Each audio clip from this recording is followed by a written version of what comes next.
enlève toutes ces questions politiques là bàyyi ñi nga xam ne ñoom ñooy les acteurs de la justice ñoom ñu def liggéey boobu mun leen liggéey boobu def leen de telle sorte que bés bu pare dina parce que ça passe vers le code pénal vers le code des procédures pénales ñaar yooyu noonu la boo xoolee tout ça tourne autour de ça maintenant vers l'article 80 et l'article 254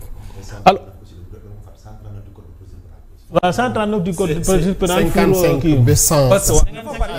c'est 55 à 100 ak 255 c'est 55 à 100 255 oui. Donc l'article 139 c'est le code de procédure pénale donc c'est le mandat de dépôt du mandat de dépôt automatique voilà dès que le juge motive dès que le procureur de la République motive le juge fait un mandat de dépôt c'est l'article 139 des codes de procédure pénale alors président bi nga xam ne dafa ne nañu def assise de la justice il vise ces codes là beneen bi le dialogue passé président lu boo xoolee waa assise kii comment dire encore dialogue passé man maa ngi fa woon commission démocratie liberté droits humains mais waa société civile ñoom ils se sont appropriés le dialogue parce que comme président daf leen ne dialogue bu leen ko bàyyi ak politiciens yi boo demoon ci salle bi mais société civile ñoo fa nekk 200 yeneen ñoo ngi gis ay 50 te et puis ñoom il propose pour ñoom li ñuy proposer moom moo war a am xel day dal foofu ci société civile foofu noonu xam nga sa xel dina dal ñu fa nekkee rek xel dal alors je ne vois pas l'intérêt tey ñu tëj Moustapha Diakhaté je ne vois pas l'intérêt ñu tëj Abdou Nguer mais sauf que l'État a son mode de fonctionnement sur les lois actuelles l'article 80 bi gars yi def amalgame tout le temps di yàq di kii di ko confondre ak l'article 254 oui c'est ça l'article il faut le souligner aussi dañ ciy def amalgame l'article 80 c'est la sécurité de l'État sûreté de l'État du moins c'est la sûreté de l'État c'est la protection des institutions de l'État boobu laalewul dara ak président c'est la sûreté de l'État protection des institutions de l'État boobu li nekk fii moom lañ mën a appliquer maintenant foofu bu ñu gisee nga def ay appel instruction ay instruction wala yenn yi am na loo xam boo koy def automatiquement le procureur day autosaisir day ñëw sa kaw parce que fu ci boobu la disposer fu mu nekk ni amagul changement te boobu mu disposer aussi c'est bon parce que nit ñi aussi mën nañ leen bàyyi ñu wax mais ñu wax aussi tax l'information est très dangereuse quelque chose de comment dirais-je loo xam ne dañ koy organiser balaa ñu koo génne tey man rôle RTS bi ñu jëlee pouvoir laa ko xam dama ne waa mais waa RTS bi ñu xamoon ni Walfadjri di communiquer waa RTS doxale noonu si la di Sénégal tas na bu yëpp parce que da ngay gis réalité yow sa bopp bay jiite da ngay gis yoo xam ne daf la wóor na lii pourtant mën nga ko wax mais da nga naan non je suis au pouvoir léegi nag da ngay xam lu tax waa RTS doon nëbb bañu doon wax dugg ci yeneen cadre yi di wax li nga xam ne c'est positif pour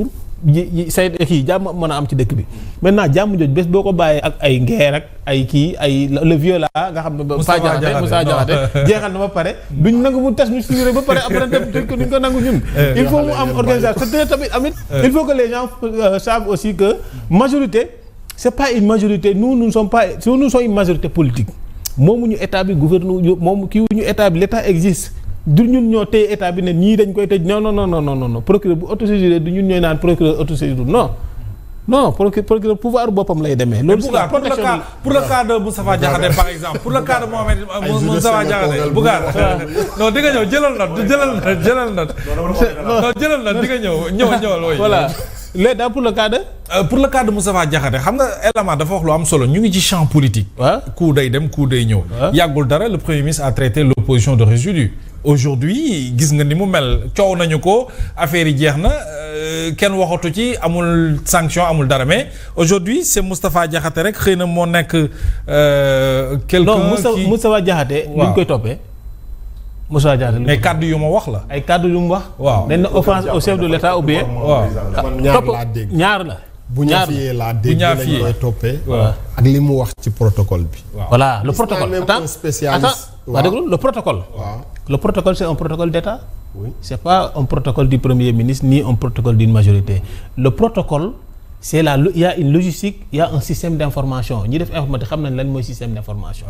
protocole du président c'est l'État en quelque sorte ku ciy wax article 80 moo lay viser parce que non si même su fekkee protocole bi am na protocole dafa am logique am na lu la ci neexul nga wax ko wala am na lu ci c'est pas loolu du protocole gis nga lu ñu naan Diomaye de réaction ko loolu c'est du protocole bi xam nga lan la président mais loolu ça fait partie du protocole attends président fan la nekk oui buy génn palais ban couloir lay jaar. waaw ñan lay àndal ñan ñooy bokk délégation yi. yan oto ñooy génn. cortège bi ñaata oto lay doon ban oto président sax yi fan lay tollu par rapport. président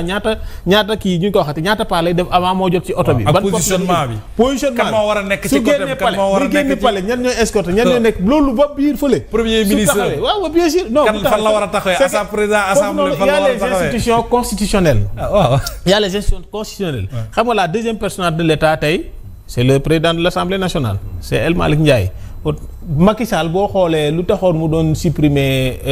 dafa supprimer d'abord la fonction daa supprimer premier ministre mais ce qui inclut le premier ministre dans la constitution Macky Sall dindiwu ko da ko bàyyi noonu. moom moo tax bi Ousmane Sonko ñëwee gars yi ne ko ñëwal assemblée mënuloon ñëw assemblée parce que disposition yi nga doon andi assemblée Macky Sall dafa xëcc yi nga xam ne politiquement arrangé woon na ko yenn yi mu bàyyi ko foofu noonu. loolu la léegi nag tey.